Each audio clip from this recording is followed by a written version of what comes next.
All right, ladies, it's time for our annual checkpoint. This is the point at which we take a look inside ourselves and make sure we're not accidentally perpetuating some of the systems and behaviors that we're trying to dismantle. The timeliness of this is based around the new report that came out talking about all of the people who are accessing a website based solely upon how to predate on women. Now, what I want to talk about is not that part. It's the part of the system that we contribute to. It's the part of the system that hides these men in plain sight. There's a content creator on here that I'll tag below, and she tells a story about how her friend was sexually abused by her stepfather. They reported it, Child Protective Services came through, but nobody believed her. Nothing happened. And a big reason of why nothing happened is because her mother didn't stick up for her. Her mother didn't believe her.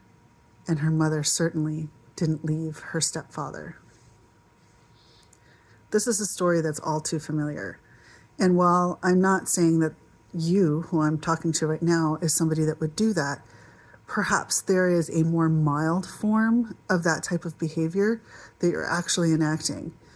And the weird part is that you might be enacting it towards men.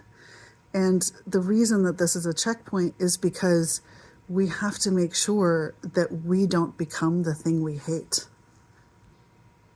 I'm going to show you a video on here, a little clip of another creator that talks about his relationship with his mother and how toxic it was and how abusive she was and how damaging that can be for a little boy when a mother is taking out her anger on patriarchy in general on a little boy. A lot of the toxic masculinity going around it's really happening with women. You kind of see it now. Now you might say that that's one creator, but let me show you this next clip. This is from Brene Brown, who is the world's foremost researcher in shame studies.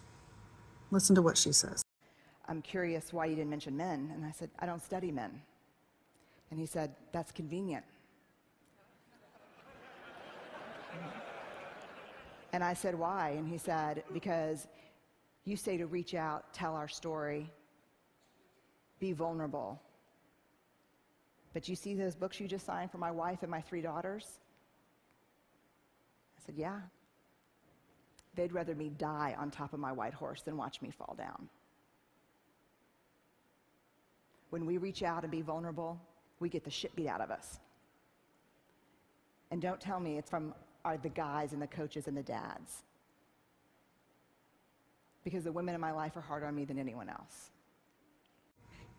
So this is where that checkpoint comes into play. Are you upholding patriarchy in your interpretation of how men behave? There can be a pitfall in which we expect so little of them that we inadvertently hold the bar very, very low, not just for them, but for us as well. I expect more from us, and I expect that we treat everyone the way we want to be treated. And so even if you're angry, we have to make sure that that anger is productively placed and that it's not turning into something rotten inside of us that is going to perpetuate a system that we're trying to break because we're so angry at the system itself that we just lash out at it in a way that's non-productive. I hope this checkpoint makes sense. And I hope that you understand that as we conduct ourselves, and we conduct ourselves with men, that we're making sure that we are setting firm boundaries, that we're being healthy in the way that we treat ourselves, and that we conduct ourselves with dignity. We don't want to be part of the problem. And we want to make sure that we're not excusing toxic behavior in the other party or in ourselves or in each other. Consider this checkpoint concluded. I hope you passed.